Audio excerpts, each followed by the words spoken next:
Good morning, all. Good morning. Good afternoon. It feels like morning, though, doesn't it? It definitely does, Jonathan. Yep, I think it was a slow start this morning. Yes. And how was everyone's week? Well, it's been hectic, actually, to be honest with you. I think the fact we were talking about the headache thing before, weren't we? And feeling, a headache. And it's just been absolutely really, really busy, which I like. I've got to say I do like, but you get to a point where you hit the wall, don't you?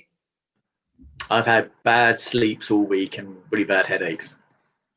Oh, so that's not a good look, is it? I must say you look really good considering you haven't slept well. It's the lighting. Is it? And also, if I don't get too close, I'll keep a distance. It goes out of focus.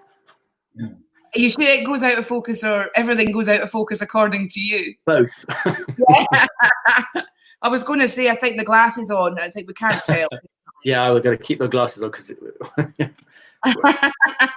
So this week we are talking tarot. We have been joined by the wonderful John Spratt, who is going to be talking to Lara all about tarot cards. Now, this is their field. I'm going to listen impassionately, and I might even get my tarot cards out and have a go myself. But I'm going to drop out the conversation and let you two take over. Good luck. Thank you very much. My God, John, it's amazing to have you here. And it's good to be here. It is good to be here. Are we the first event of the day, are we? Using my first event of the day. And it's one of those mornings where I could have did with 12 o'clock, maybe been 2 o'clock. I've got to say, I kind of in-slept as well this morning, up watching all the doll shenanigans last night, and I thought it was absolutely hilarious. It was really exciting, so I loved it. And for those of you that haven't seen, John and Esther the doll, and even Erin, the wife, was there as well. She was, in the background there too. It was great fun anyway. Can't wait for the next one. Yes, hopefully by the end of the week, we will be back again doing another one. That'll be great. I'm looking forward to the seance, but I'm just going to give everybody a little, for those of you that don't know John, I mean, how could you not know John, right? John is one of the UK's most respected psychic mediums and ghost hunters, seen on TV, heard on radio, and seen by thousands at live events around the world, everybody. He amazes people with his evidence of life after death. I bet you didn't even know that, did you, John? I didn't know that. You didn't know that. Described as a direct link to spirit, it's an outrageous personality, and have you cry in 1 minute and laugh in the next. And that's just him, by the way. That's not even just the people watching. Can I just say that? Right? He's been able to share his gift with people around the world due to the live TV opportunities that's come his way. Along with this, John also had the pleasure of working with other amazing celebrity mediums, and even started his very own tour and continues to sell out to packed theatres around the world.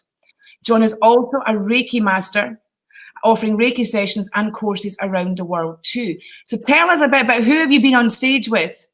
Do you know something? I've been on stage with so many people. It's unbelievable. I've been really, really lucky to be able to get up on the stage with some fantastic mediums, some big named mediums as well. But I'm one of these people that I don't mention that I've been on stage with so-and-so, or so-and-so, because I always think the best people that I've been on stage with is little Jessie that lives at the end of the street that's never had that opportunity.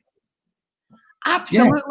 Absolutely. I do think doing the tours, though, you get a bit burned out as well doing stuff. I remember a few years ago I did that as well, and eventually energetically, right, you get to a point where when you're having to do it, you can't access the energy that way, right? When there's that constant demand, right? When you're doing it out of your intuitive flow, right, just for the sake of it, it's much easier to get to that information. So it's a bit like running at a bit of a brick wall, isn't it?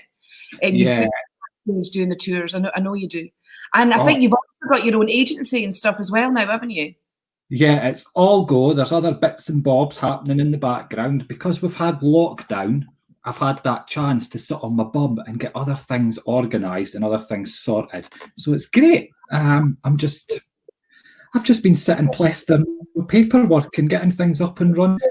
And of course, we've been doing online shows, which has been fabulous. So we've still been connecting with the audience, which is good. But I do have to admit, I do miss getting up on a stage, and I cannot wait to do my first event once lockdown's done. Well, that's a really good thing with the lockdown, right? It's made us go virtual, hasn't it? And which is great because we can still reach the audience. They can still connect, with yourself. And also, we've got so many people on here saying hello to you. It's incredible. I don't know if you've seen all the. I know. You can see them all coming up the side. Desperate to speak to you, because I tell you what, one thing I've admired about you, John, is your laid backness and your organizational skills, which I have come to learn is just like the swan in the top when you're flapping your feet underneath, but you make it look really good. I've got to say, you'd be so proud of me today, Lara. I have got trousers on. I am not sitting here in a pair of shorts today. Oh my God. I have to say, there was a moment when I thought I was going to be in my pajama bottoms as well. Right. And I thought, fine, John, I'm thank God I got dressed as well, like you. So getting back to the theatre, right? Yeah. There's nothing that substitutes the energetic feedback from the theatre. So is that what you enjoy about it? Right. Tell me what else you enjoy about it. Tell us all what you love about being in the theatre. And when you're in a theatre, you'll know as a medium, we work on energy. Okay, so when we're physically in the room, we could feel everybody's energy. If we walk into that theatre and everybody, say the theatre was smelly and it was cold, when we walked out on stage, we would feel everybody sitting there shivering and going, oh, what is that smell? Ugh. If we walk into a theatre that's maybe just been painted and it's fresh, and we walk in to that room, everybody would be like, oh my God, what a nice energy in here. Everybody's feeling upbeat. So when we're working as a medium on a stage and we walk out, everybody's excited in that room, normally. Okay, they're excited. So their energy is just booming up to us on the stage. We could feel all this lovely energy hitting us, which helps because then your loved ones in spirit are then not needing to work so hard to lower their vibration into us, okay? Because the balance is coming in lovely. So I love theatres purely because the energy is a lot easier to work with. I feel more comfortable. I'm not having to sit and think. And as we all know, well, maybe you guys don't know, but I know, and Lara will know, when you work for spirit, you do not use your head. You're just... Even the simplest of words like hello are not there. You'll end up saying sausage instead of hello. Exactly. I mean, you laugh at me and you say, Mike, because I forget people's names when I'm reading for them even, right? And you say that you worry about me if I do remember a name, right? Because it's on that same. And, using the voice thing last night, right? Is that not a really good example? I did some research on them when you were doing the doll, and it's taking the energy from the frequencies, isn't it, and transforming it, which actually describes perfectly the difference between reading virtually. Mm-hmm. Right? When we're doing virtual things, we have to process that energy through the internet, through the screen, right? The glare off the screen, right? Everything, right? Basically everything that's sitting around about us, we have to process that like it's like putting it through a sieve, isn't it? Yeah. Right? Through a sieve, forcing it through a sieve and then transforming it the other side. And on a theatre, we've just got their wonderful energy. You get to bask in the full glory of it. And you've got that voice as well, which it just seals the deal. It's if you've got someone talking back to you, it's amazing. Okay, because then you're connecting into the spirit world, you're connecting into that person's voice, and it all feels right. It feels connected. Where when you're virtual and, maybe like this, where we're just reading comments, we're not getting that voice, which we could still work in that way. But if we had a voice, it would make it even better. Definitely. Absolutely, definitely. So tell me, what's the process? When you're about to go out on stage, right? Do you do anything, right, to kind of like tune yourself in? Or are you just in the loo, knock the tea back and bouncing out on stage? Or do you have to keep yourself talking to somebody, right? So you don't, blend too much with the energy of the audience. Do you have a set format, of how you prepare yourself? Yeah, before, I like to get to the place I'm going like an hour before I even need to be there. Okay, I like to go in, I like the place empty. I like to go in so I could feel the room, okay, which possibly comes from my paranormal side, but I need to adjust to the energy of the room that I'm going to be working in before any show. So I like to do that first. I like to stuff my face, so I'll eat as much junk food as I possibly can. Okay. And it's funny I do that because when I was growing up, I was always told, do not eat before you do a reading. And I'm like, what? I would faint. So I stuff my face. I don't care about this rule. I don't know where that rule came from or who made it up, but I don't stick by it. I stuff my face. It used to be I would then be backstage. I didn't want to talk to anybody apart from if Erin was with me or if I'd brought someone with me. It's the only person I would talk to in the theatre or the hall. I would then spend the last 15 minutes before going on stage outside smoking 100 cigarettes before I got on.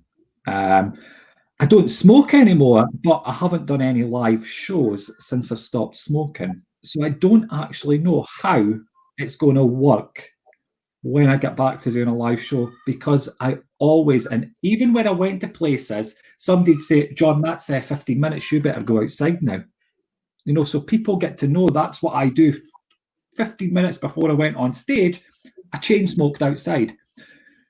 I don't know how it's going to work anymore.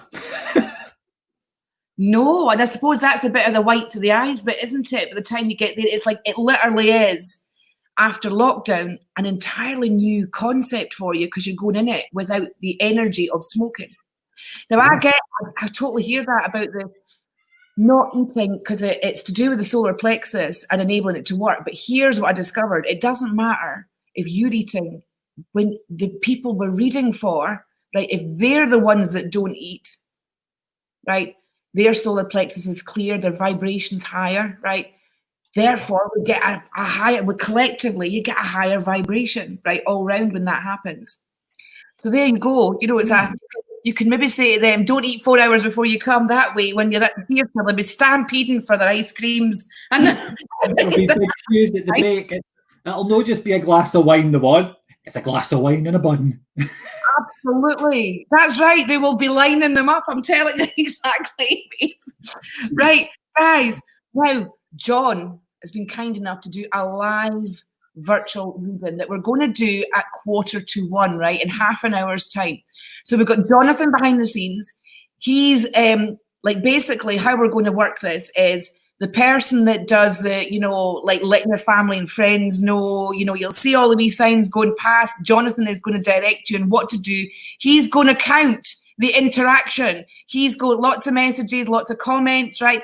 Jonathan is going to be counting behind the scenes, and then about 25 to will announce who the winner is, and Jonathan will send you a link and you have to come on live here, virtually, in person, where John will do you a 10-minute or so reading, won't you? Right? Yeah. And I'm saying 10 minutes because we all know that once he gets going, that's it. That's it. He's going to be going. That's it. It's quite true. It's true. When I start talking, I didn't shut up. Not for anybody. Well, you're on a roll, and to be honest, I mean, I thought it was great. The bio before was, you know, you're outrageous, right? I love that word, outrageous. It just describes so much, doesn't it? That's I think me.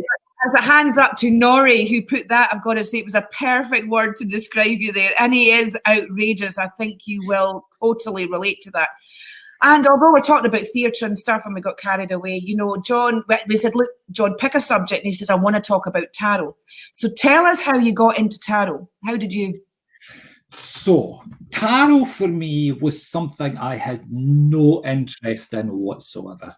To me, tarot was you read a book and you pulled cards and you just told people what the book told you you had to say. So it didn't interest me. All I did was spirit readings.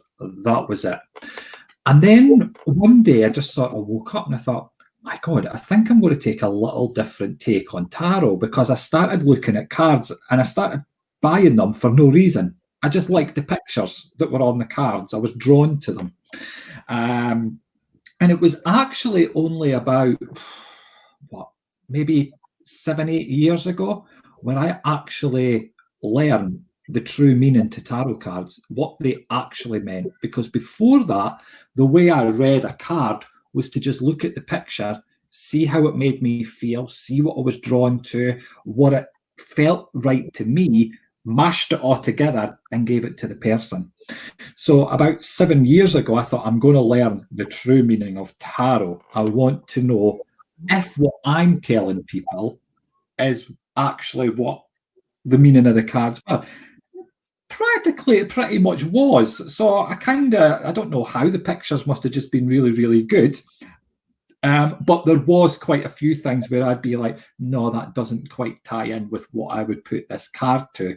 And even now, still to this day, I say I do not read tarot cards the traditional way.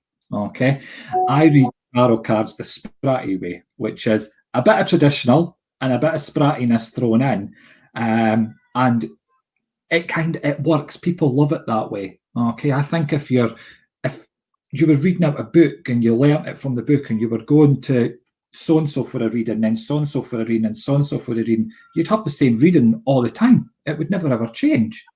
Where you get it sprattified, don't even know if that's a word, but I'm going to use it. You've got to trademark that term, haven't you? I love that. Sprattastic. Sprattastic. It's sprattastic, right? It's been sprattified.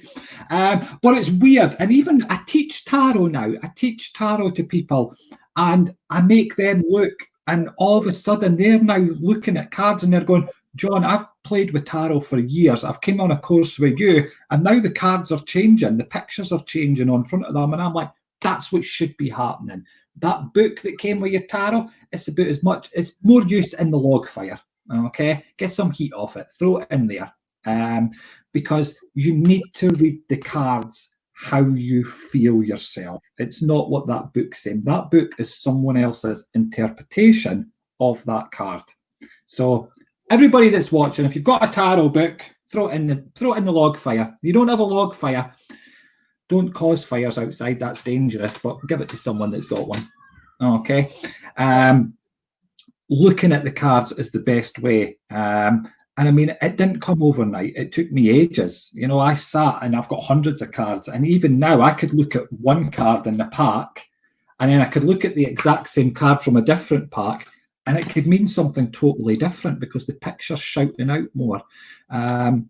And for people that have had tarot readings with me, they'll know that I don't just use one pack. I've got like 10, 20 packs all mixed together. A Celtic cross turned, you know, people go for a Celtic cross reading. They're like, my God, John, the reader used almost all the cards. Well, they should in a Celtic cross. Come to me, I go through about 10 packs in one reading. It's mad. Oh my God, that's incredible. But you could warp into it more. You know, I'm a nosy person, and people say, John, you're so nosy. I could turn something over on a card and I could say something to someone and they'll go, yeah. And I'll go, hold on, Spratty wants to know more. And, you know, I'll add to that. So, that's a natural so called curiosity. Exactly. So I need more decks. I can't just use one because I would have to then collect them all back up and start again halfway through the reading. Thought of a new one. We could call it Sprosy instead of nosy. Sprosy. Yeah. Spratosy. There we go. We're getting so many comments here, right? We've got people. Yvonne wants to know how you first connected with spirit, which is not a card question. I know that. Stuart Kelly Legg is like, you're fair and strolling him, I've got to say. He's like trying to find his way in business to do with, you know, reading and stuff like that. He's actually done a course in fairyology. I remember that from the program that we did a few weeks ago, right, which is great. Right. Stuart said, I found that too, John. One deck can be different from the other due to images and intuition. Right. And he loves the fact that you're mixing them all together because he thinks it's like illuminating, you know, in a different way. It's so true. And I mean, I also use non-coloured cards and coloured cards. So my favourite deck is a black and white deck. There's no colour. Yeah, I've seen them a few times, yeah. Yeah, there's times I could be looking at doing a tarot reading and I'm drawn to the colours more than anything else. And it was really distracting me. So I took the colour away. I got black and white cards, and it's fabulous. They're my most used cards because I'm not drawn into the colour. I mean, if you look at some of my other ones, really colourful ones here, they look like they've never been used.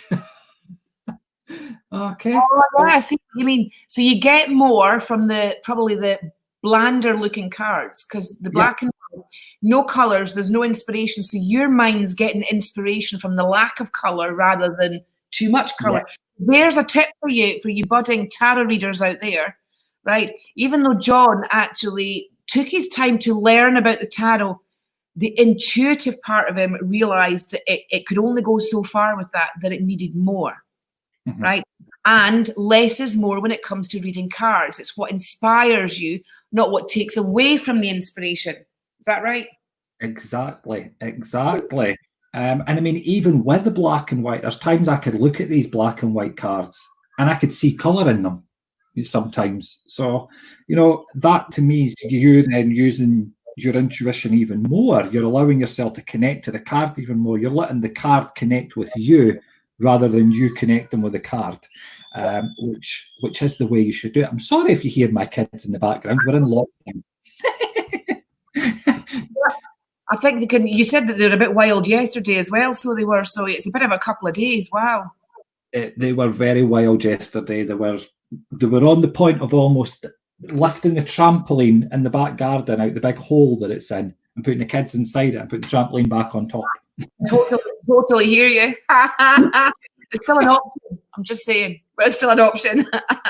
Francine says, how can you wake up your third eye? I've been told I have the gift, but don't know how to go about it. Well, straight away, if someone says to you, do this, and you're not able to do it, you make yourself try and do it more. So you start going, right, what am I doing wrong? How am I doing? You start questioning everything. So straight away, your first error is you're thinking about it too much. Okay.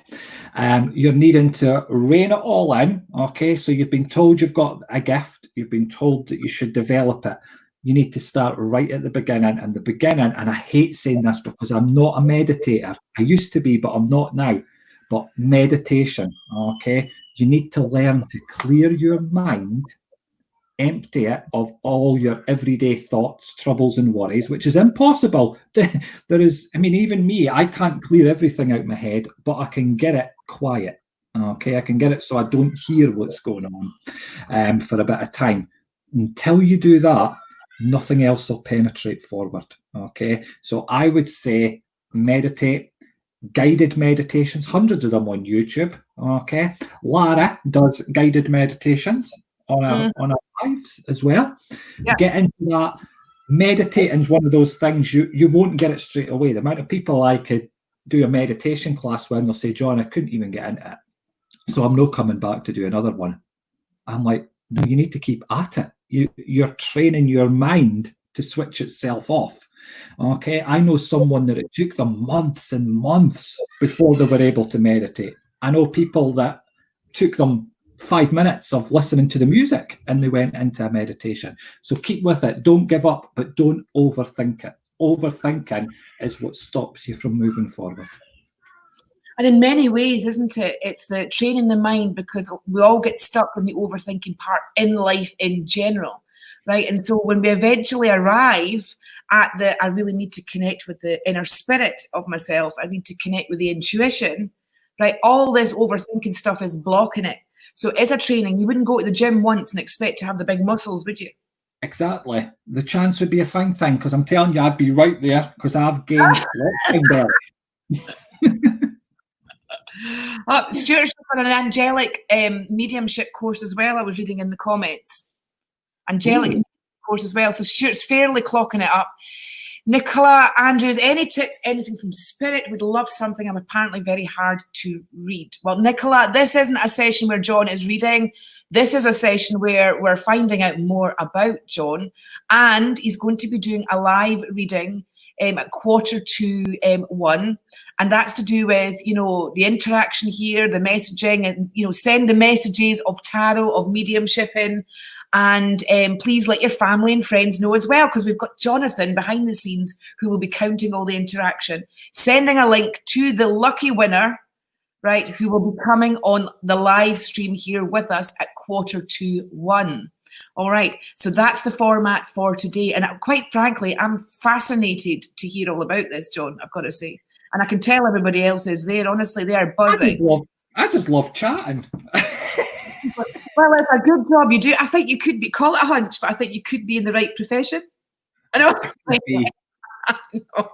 Could be. Well, and there's as well in itself, because it's hard, isn't it, out there in society to find somebody you can just communicate with without any judgment. And I think that's your ability, watching you, the way that you attach and detach as well. It's like you don't take it personally.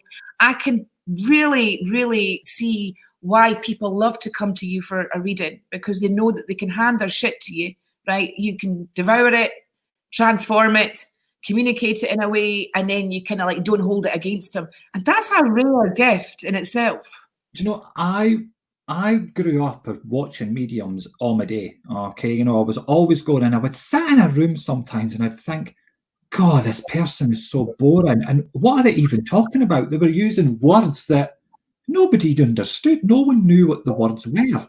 Okay, people, when I started doing readings, they were always like, oh my God, I understand what you mean. I know what you're saying. And you know something, you're just saying it the way my friend would say it to me.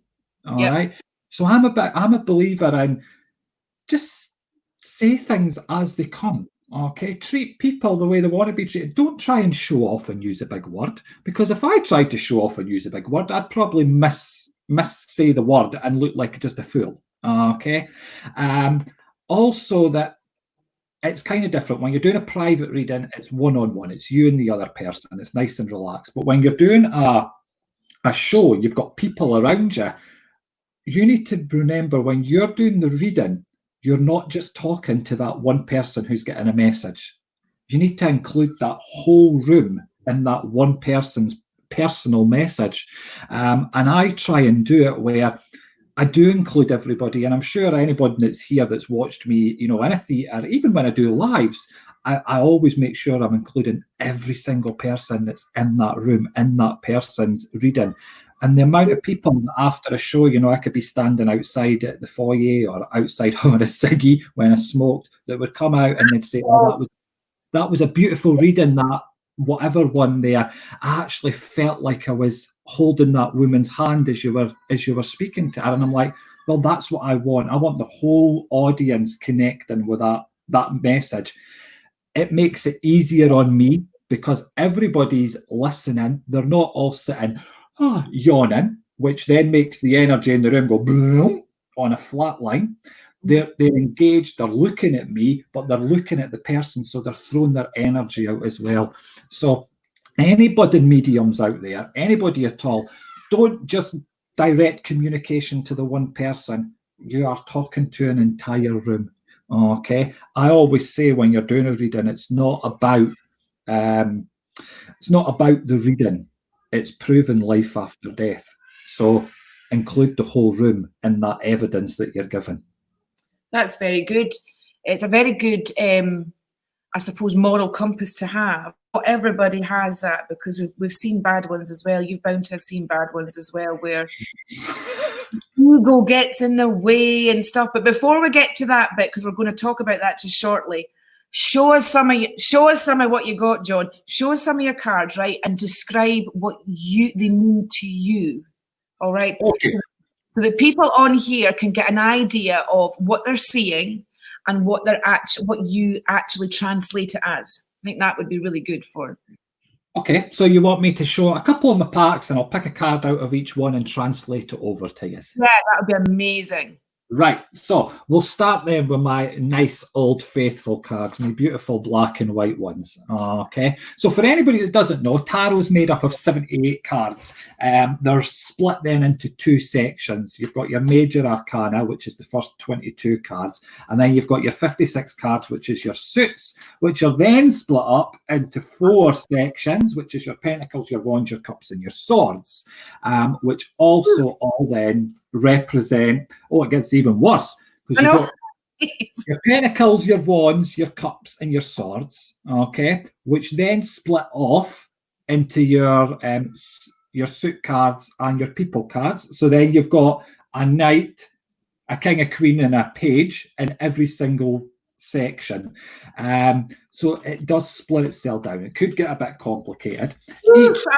I'm exhausted already. Each suit also represents a different area. So you've got your swords, which you didn't want pulled out, but you do. They're all about your worries, your troubles, your problems. Then you've got your cups, which are all about relationships and love. Your wands, which are all about your work, business, career. Your pentacles, which is your money, your finances, all that jazz. The key is, when you're doing a reading, is trying to adjust them. And the amount of people that go, oh, John, I'm doing a reading on work, but a love card's just come out. I'm like, yeah, well, you're just saying what you're getting, but you're adjusting it into that situation. But anywho, that's me rabbiting on. Let's just pull whatever card comes on the top here. So we've got the Tower. This is my favourite card in this deck. Okay, it looks like one of those things in the back garden that you use as a heater furnace. It is. It's a chimney. Okay, so the tower represents the falling down of a situation, the burning down. So you build something up. So just like you would with one of these chimneys, you've got to build it up to work. Okay, it's not going to light itself. You need to put the wood in there. You need to put the paper in. You need to put the lighters in. A lot of work goes into getting one of these chimneys to light. Okay, however, once they're lit, they fall. Okay. It all crumbles down. It comes down and it whittles away to nothing. And this is what this card represents, okay? It's you working hard, you building yourself up to something, okay? But it's needing to start falling apart now. Now, it's always a good card when it comes out because you need to start afresh. So it could be that you've made a new friendship with someone, okay? You've built it up, you've got things going really, really well. But all of a sudden, somebody else comes along who could take you on the next part of your life, okay? So it could have been, it was a business opportunity. Someone's came in, they've got you started, you've built up this relationship, but it's time for them to go away now because this new person has to come in who's going to lead you onto the next stage of this business opportunity. So that's what your Tower card represents, okay? Building up, hard work. Unfortunately, it's going to crumble. Now, when a furnace crumbles, it's encaged inside, okay? So you're not going to physically get hurt by this crumble. It's not going to physically hurt you. Yes, you might feel a bit sad, a bit down in the dumps, but nothing physically is going to actually hurt you. Okay, so this card's saying keep your chin up. It's going to hurt you. It's not going to hurt you. You're going to feel a bit down, but you know something? There is better coming along for you. Does that make sense? Oh, woof, that was in depth, John. My God, all that from a black and white card. I mean, Stephanie Swan is like black and white. I mean, that's a new concept. We've got you saying hello, Mary Swampy says hello. She's on here as well. We've got Donna Louise Cranson's on as well. Stephanie wants to know how on earth you shuffle all those cards, right, when you put them all together. Incredible. With great difficulty. Do you know what? For this live today, I split them up into their little single decks here. I've got them lined up all around me. Gail McGarren wants to know why tarot readers don't use normal decks of cards. Well, they do that. They do. And the funny thing is, I did a reading, and it's at the other side of the room. I did a reading just yesterday with normal playing cards. I have actually got a board. What I'll do is once this live's finished, I'll take a photo and send it to you, and maybe you could post it on the page. But I've got an actual board which is designed for reading playing cards. Okay, and it tells you, where to place the cards. A bit like when you do a spread, but this board has it laid out for you because you actually use every single playing card to do the reading, and it depends where they are on the board, how it represents. But yeah, tarot readers do read playing cards. They do. They're called Romany cards, actually. You tend to find that a lot of the gypsies use playing cards. A lot of the old school readers use playing cards as well. I remember going to see a woman years ago well, they've all died now because I'm getting that old. I feel like I am anyway. But they all use, I don't think I saw a tarot card amongst them. They were all playing cards that they used back then. Yeah. Now, Linda wants to know what your like if the star card in your pack, what you would interpret that as. The star card for me is the wish card. Okay, if the star card ever comes out in a tarot deck, oh look, it's the first card. It's the card on the bottom. How weird is that? Linda, look at that! My God, a wishing well. It doesn't not a star in sight. But yeah, my black and white card is a wishing well, and I call it my wish card. Okay, when this card comes out, I tell the person that Spirit is listening to you, the universe is listening to you, that you need to now make what you want known to them. Okay, if you're wanting a blooming Lamborghini car, tell them I want a Lamborghini car. Okay, it's time for you to start pushing that up to the universe, a bit like cosmic ordering. You know, what you want, you send it up. This is what this card is telling. The wish card, the star card, it's also the good luck card. Okay, I class it as the good luck card, and I tell people that luck's on your side. If there is something you are now wanting to do, something you are now wanting to push forward with, now is the time to do it. All right. Normally, for me, it always represents, you know, it's not tied to relationships or work or problems. It's tied to the person. Okay, so the person I'm talking to, it's not, oh, you're going to get lucky in love. It's, you're going to get lucky in love, but you're going to start loving yourself. Okay, because you're not loving yourself first.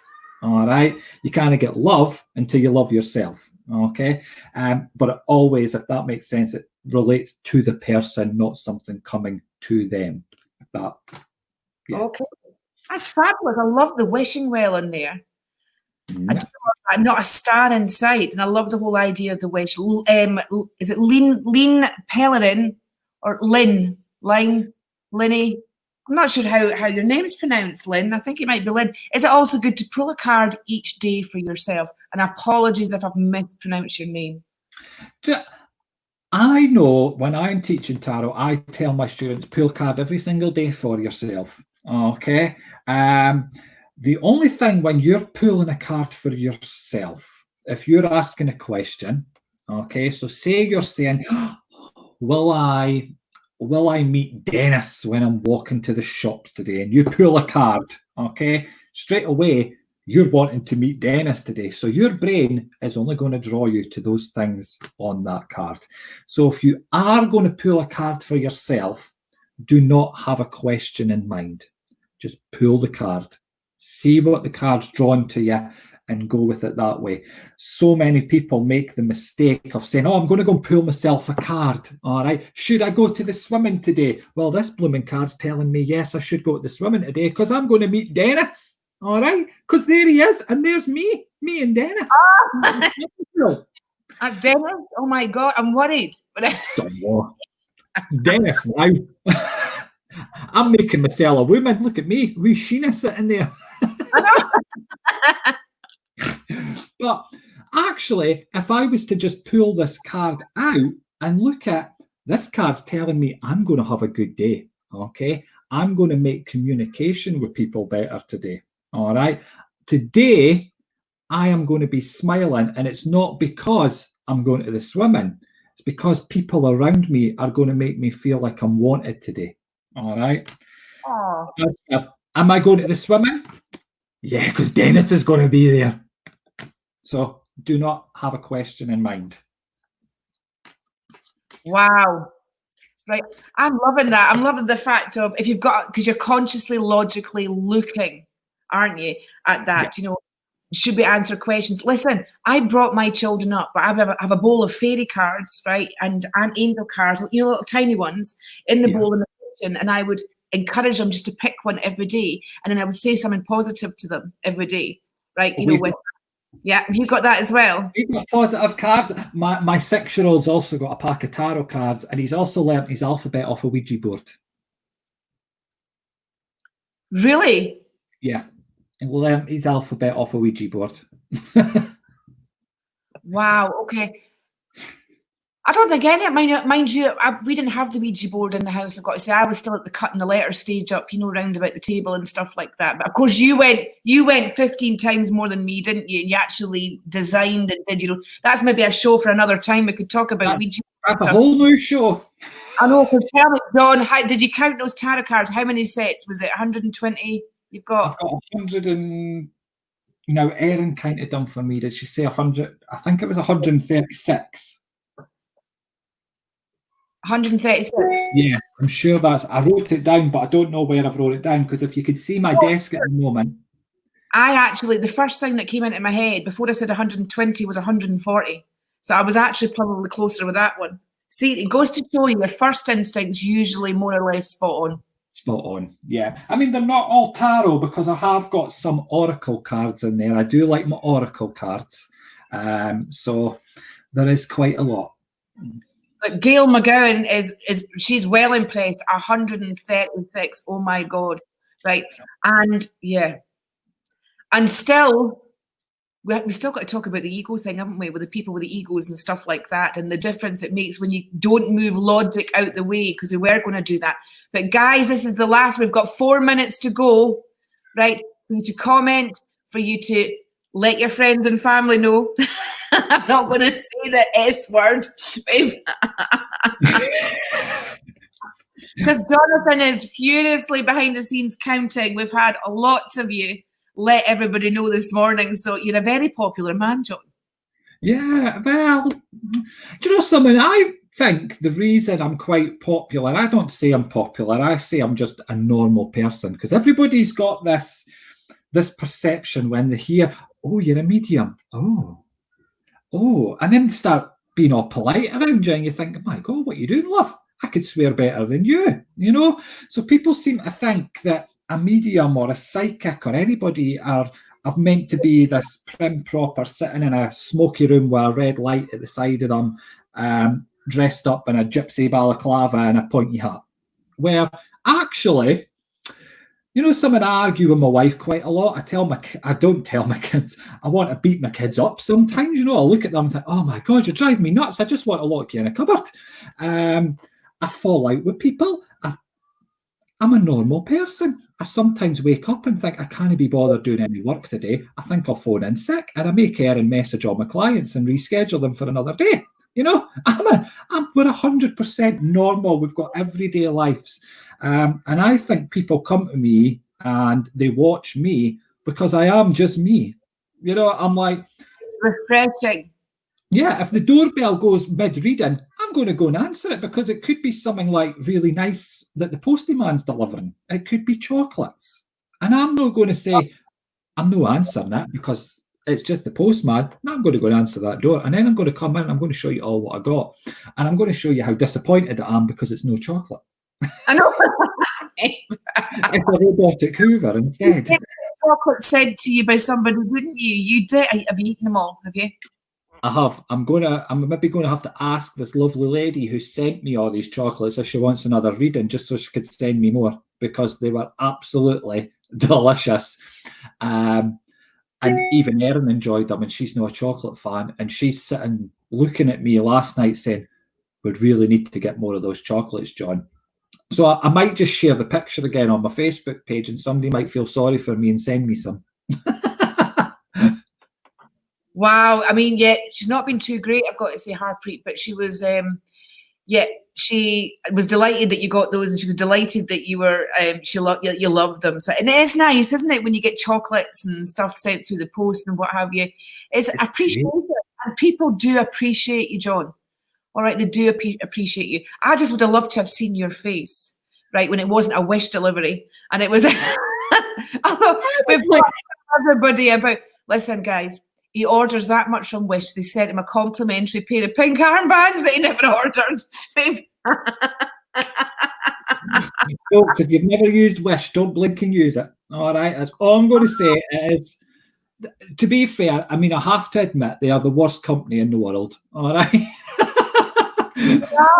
And listen, we have a winner. Can I just say that as well? We have a winner, right? Who is Stuart Kelly Legg. Right, I'm going all goose pimply here because Stuart would love to see Stuart. Jonathan's behind the scene, right? He's going to send you a link through Messenger. So I don't know whether it'll show up. You have to go into your is it your private message section? You know, if you've not got permission to like connect as in friends.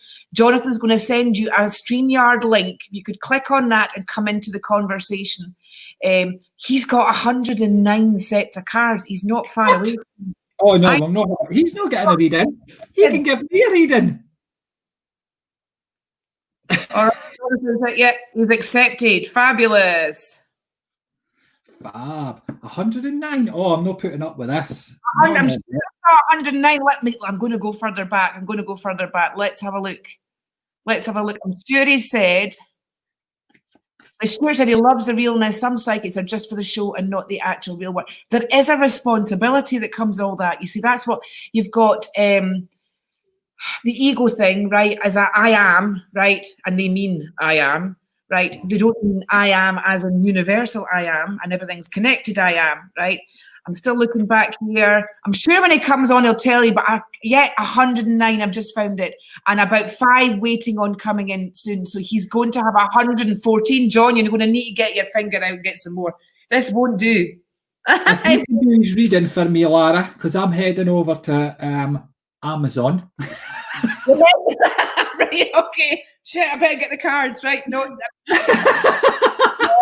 Oh, I don't. You've got Facebook, Amazon, and you've got all the other links, right? Haven't you? In Google showing up here because you're going to bulk buy. You're going to bulk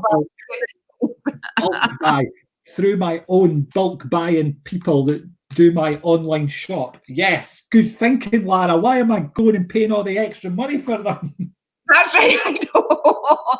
Listen, we could go wholesaling. You could get them in wholesale, right? It'd be cheaper that way. Right, and you could just say you need a deck for each set so that you know which ones to order and bulk in, don't you? And then you'll have millions of cards because there are so many out there. But whilst we're waiting on Stuart coming in, oh no, here he is. Here he is. Hello.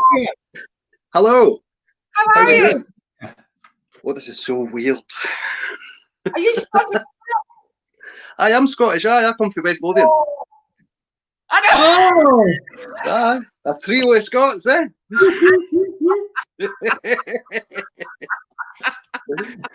Fantastic.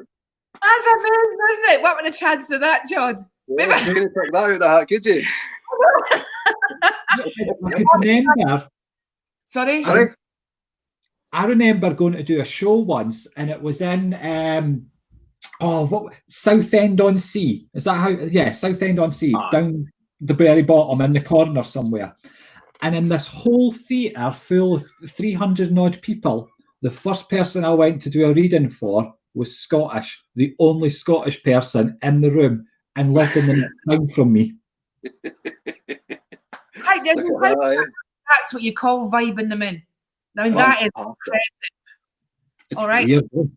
I think we've done that as well virtually. So we've just proven the theory, haven't we? If there's any other Scottish, listen, I know Stephanie Swan is German and she lives in Scotland, but I'm now really fascinated to see if Stuart was the only Scots in that room, in the chat room. Well, a few other there on the list. Is that right? Okay, okay. That's not. It was when you were in the theatre there, John. That's it. Well. Right. Okay. Well, maybe Jonathan can take me out of the chat and let John read for Stu. Okay. Let's do the reading for Stu because that's what he's on for. Loving that picture. Is it a feather or angel wings in the background? Oh, angel wings. Wait a minute. This is all back to front. Hold on a bit, my head that way. Is it working? I can't get the camera angle. Hold on. There you go. There we go. Gorgeous. Yeah, we're dancing, eh? What we were dancing. Right, so you should be doing a tarot reading for me if you've got 109 packs. Oh, I have 109 decks. They're all in the other room. Crazy. So is there anything you want to have a look at with the cards, or do you want me just to pull some cards and just see what's coming out? Well, general would be the thing, but I think business, because I did mention that on the feed that business would be my area to look at. just now. Okay. Let's just go for it. Let's just see what comes. Let's just go for it and see. That's what I do. I just go for things. So the first card we've got, well, I am going to talk about business to you because we're pulling into the Chariot here, okay? The Chariot's all about being pulled in two different directions, okay? But it's also about your head is going 100 miles per hour one way, but your movements, your physical movements, are going 10 miles per hour the opposite way, okay? So it's like your head and your physical sort of way of doing things is not moving at the same speed, okay? Now, this would be to do with a business situation, all right? We'll turn over another card there, followed in by the Empress, which just confirms to me that this is talking about work, okay? Now, when this comes out to me, this talks of you have got everything in place that you need, okay? You've got the idea, everything's there, but you don't know how to put one step in front of the other and how to get it all moving and how to connect it. Does that make sense? Right. You've hit the nail on the head, John. Absolutely. Perfect. Now, I'm going to go into the next card that came out here, which is our Hangman. And the Hangman is the Hold Fire card. Okay. This is the timing's not quite right yet. Okay. So as much as we've got what's going on at the moment in these first set of cards and that you're wanting to push forward on a work situation, you at this moment in time have other things going on round about you that needs your attention at the moment. Okay. If everything was to land on your lap and you were able to push forward with work, this would turn into the Tower card. It would all crumble. Okay. Because your focus would be taken back to the other things you're dealing with, the personal situations that you're needing to sort out and get back up to where they need to be here, okay? You're absolutely right, John. Your Hangman is thrown in the middle and it's saying, Stuart, stop right there. It's not time. Now, the Hangman card, if you look at the time here, it's 4:45. Five is a karmic number to me, okay? So it's also telling me karma is making its way forward, okay? Right. Now, it would always be to someone else. So someone has dished out to you, okay? Someone has not been the best. This card is saying karma's coming now, okay? This would also tie in with the situation that you're needing to sort before work could start going in the right directions, all right? This is saying the karma's coming to bite their arse. And when karma bites, it bites hard. Okay?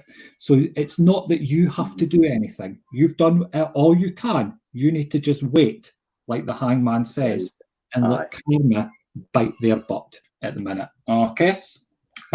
Pulled in there at the end is the beautiful star card that we just had not that long ago. That's fantastic.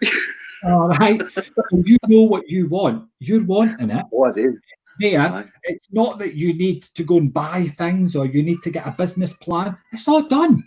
You're just needing that wee break. You're needing what's sitting there now in and around you to just explode, and then it'll open up. Okay. Your star card is here it comes. Okay. But keep positive and keep sending those positive thoughts up to the end, to the universe, because it's coming and it's coming quicker than you think. Okay. Because it's taking ages. We can just get something simple. That's it. I tell other people, I wait for divine time, and it's going to be, you have patience and stuff and balance and all that. And when it comes to my own life, I'm sitting saying, aye, that's right. I should be doing the same as I practice to other people. Psychics, mediums, tarot readers, we're great at giving out advice. We never listen to it. David, no, we didn't. And do you know how many times the stars came out, and was it the Empress there that you pulled out as well? Yes. Just earlier on the day, you've just validated again today. That is, you're getting more validation, hitting the nail on the head. Absolutely brilliant, John. And it's just news I've been waiting to hear as well. When I do a 3, I always pull an end card just to look into the future. So it would be looking past that situation, okay? So I'm going to pull that card now, and I always just take whatever one's on the top. Whatever one's on the top, and it's the Ace of Swords. I love this card. Your Ace of Swords is a new beginning. Now, it's not, the picture tells it here, okay? A new beginning. Not everybody would jump out of a plane. When you're up in that plane and you jump, you're like, no, and then you get pushed. But when you get to the bottom, I know because when you get to the bottom, you want to jump back in that plane and you want to do it again. This is that type of new beginning that's going to be stepping forward to you. This would be in next year, and it would come in round about the April time. Always April time for me for the Ace of Swords. Okay, so look out round about then for where somebody comes forward with something, and you're a bit, nah, it's not my cup of tea. Okay, just watch for me. So you actually jump in with 2 feet, and when you jump in, you're like, I quite like this. I'm bloody glad I did it. Okay, I'm glad I pushed into this, but it's something very unexpected, something that you wouldn't necessarily see yourself doing, something you'll dig your heels in and be like, no, I didn't think so. But you will go for it, okay? Purely because you're that type of person that if somebody says, oh, pussy, no doing it, you'll be like, right, bugger it, I'm doing it, okay? That's why that card's going in there for you. So I hope that makes sense. Brilliant, John. Makes absolutely perfect sense, and you validated everything fantastically. So thank you. You're very, very welcome. Thank you for coming on. I know that. I feel like I'm parachuting in. You just parachuting in. I know. Staircase. I just from the top window. I'm kidding. That was great. Very positive as well. And I love it. It was, wasn't it? And you know, we've seen your name up there. You know, you've been chatting to us like for months now, Stu. So it's actually good to put a face to your name now, isn't it, John? Well, it's good to be able to talk to you rather than typing. I know. We should do this more often, shouldn't we, guys? Yeah. It makes us feel like we're not on our own, even though we're the only one in the room. I know. I know, you're right. Absolutely right. This is just wrong. Absolutely. What did you relate to the most in John's reading there with the... Well, there's a few, like I say, hit the nail on the head really well, but the Karma thing, that spoke loudest to me, because I'm not obviously going to get into details, but I am waiting for something to happen, and now you're saying it's coming sooner than I think. Well, that's just news to my ears, and it can free me to do what I have to do, because obviously the personal stuff affects the business stuff, although we try not to. We're human, so it's about doing that. And the work you're talking about me doing, I've actually started to do that. I've sort of stepped up the rungs, so it's about continuing that work, maintaining that, and then translating it out into the business stuff, and about having patience. That's a big thing for me, patience. Nobody likes that thing, do they? No, we didn't. No patience and balance. You to the party. I know it's frustrating because you've got real life, haven't you? You've got physical life, like reality life plays out, and so it's like 1 foot in one world and 1 foot in the other world, isn't it? And you know, if you're lucky, you get an amazing partner that supports you and stuff like that, in order to keep you safe while you make that transition. But it's not always as easy as that.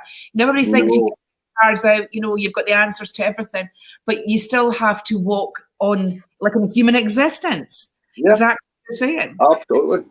You're saying there, John, about the time frame thing where things are going that way at 10 miles, but the brain's going the other way. You couldn't have described me as a person better, because that's exactly what I'm like all the time. I've got about a million things I want in the future, but my brain or my body's going the other way, saying, just calm down. You don't need it yet. You're stuck in 2000 instead of 2020. Aye.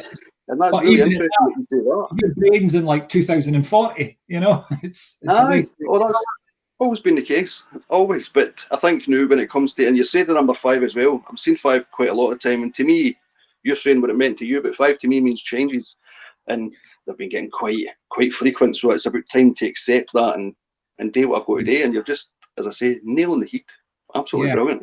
Well, the 5, I relate it to karma purely because every number 5 in the tarot deck as well is that middle point. So when you're reading tarot from 1 to 10, okay, in each suit, it tells a story. So when it's love, it's meeting someone, having the doubts. Oh, you get away from that. Things start to get happy. You get to 5 where you're needing to work things out. You're in a happy place, but you're not quite. Then it goes a bit pear-shaped. Then it goes even more pear-shaped. Then you go your separate ways. But then number 10 is always, but it's all right. All that had to bloody happen because there's happiness coming in now because it's opening the door for you to start back at the start where you meet someone else. You get together, you do this, you have the doubt, you get the karma 5. Then you go back into the 6 where it's not so good. It's crap, awful. We leave each other. And when you leave each other, the only way to go is back to number 1 again. Oh my God, it sounds like Monopoly. It literally is. Life Monopoly, isn't it? It is. I say to people, when you are going through life, you actually go through the tarot. You go through tarot 1 to 10 throughout your life. And once you get to 10, you just start right back at 1 again. And you go through back to 10.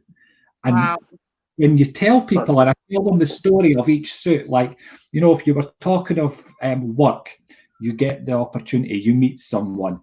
What's the first card in that pack? It's, oh, there's somebody coming in. There's a business opportunity coming forward. That's the first wands card, okay? The 2 of wands is meeting someone, shaking the hand, a deal coming in. Then it moves on to, you're feeling quite good at work. There's a bit of a, you know, you're feeling relaxed. There's progression coming on. You're seeing where you can go. There's a chance for development. Then you become manager. You get that opportunity. Then the next card is you've got your feet up, you're chilling, you're looking at the calendar, you're thinking of going on holiday, you're relaxed. The 6 is telling you, you got too bloody relaxed sitting on your ass and now it's biting you. All right. Then it goes to 7, there's fights in the work, you're not happy in the work. Then it goes to 8, you're thinking of leaving the work, you do leave the work. All right. End of. You're now in a bad place, you're left, you have no job. Then you've got 10, which is telling you, it can't get any worse. It has to get better. Things are going to get better. You've been through the crap. You've lost the job. You had the job. It was great. It was a great run. You're at number 10. You're piss poor. You've got no money, no job, and you're just feeling crap. Well, guess what? The only place you can go back to is number 1. You're going to meet somebody. You're going to shake their hand. You're going to sign the contract. Oh, my God. Single suit. Every suit tells a story, and that's a top tip for people that's doing tarot. Know the story of the suit 1 to 10. It's the same. It starts off with a meeting. Number 10 is it's all fucked up, it's all gone pear-shaped, you've not got it anymore, but guess what? You're going back to ace. We need to do a program. I'm going to have to wrap this up now, guys, but this is fascinating. We need to do a program on numbers because a lot of people see double numbers, triple numbers. I think that's a really good explanation. So we're going to finish it on there, Stu. Thank you so much for coming on. Thank you. Jonathan is behind. So much, and thank you to John, wherever you are on the thing. But you're up there above me, so thank you very much, John. And Jonathan. You're very welcome. We've got Jonathan behind the scenes has whopped his cards out, and he's actually doing the lesson. Look, we've got. What's that? Oh. Silence. We've got silence in the room there. It's one of the best in the pack. So welcome from England. So congratulations, Stu. Thank you so much, John. Just to wrap up, so next week we will be joined by Dylan, who will be talking about the top 10 most haunted castles, and I think 2 were at least in Scotland. In fact, so today we've got a poll running on the page. Whether you think either Dover Castle or Edinburgh Castle might be the most haunted. So, like, who ends the country? Edinburgh. Edinburgh. Yeah, come on, guys. Edinburgh. Make it Edinburgh. Dover Castle. It's absolutely beautiful. This has been fantastic this week. We've had a great time. Jonathan has been beavering away behind the scenes, multitasking, haven't you, like a mofo doing cards in one hand. On YouTube, Facebook, and everything, yes. I know, but we've had a great time. I've got to say, let's do this again. But I think we've got to wrap it up. We've gone 4 minutes over, Jonathan. I know. Is that all? Love to you all, guys. Thank you so much for watching. We hope that you have had an amazing session this week. because we know we have. Please leave us your feedback here. If you want to see the fabulous John on again, let us know. I'm sure we'll try and, although we've got a full itinerary, haven't we, right up until the end of the year, but I'm sure John would, we could squeeze him in somewhere. We'll do a special show, just like an off the cuff on a different day and not at 12. Great, doesn't it, Jonathan? John, late night. Late night with John. Right, yeah. Well, we do In actually. bed with John. In bed with the Sprats. In bed with Fantastic. Right, until next week, guys. We will see you then. Thank you so much for tuning in. Thank you. Bye-bye for now. Bye-bye. Bye. Bye.